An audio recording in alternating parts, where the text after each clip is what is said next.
A nice vibrant color in fish means that the fish is happy and it's healthy. If your fish is pale, lethargic, that's usually signs of illness. So you want to keep the immune system up by feeding a nice, well-balanced food that's going to help boost the immune system. And your color enhancers, they're not any better than the regular foods, but they bring out more natural color that the fish naturally has.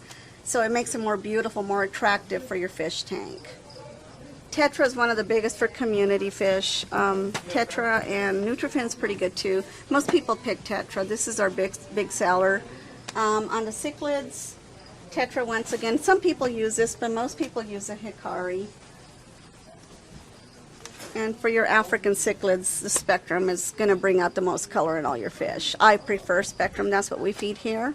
And that is the one I showed you earlier. And this is a real nice one here. And you know, they have baby pellets for baby fish. Comes in different sizes. This is a larger pellet. It's kind of hard to tell, but it just goes on. And then you have the jumbo pellet for the big fish. Okay.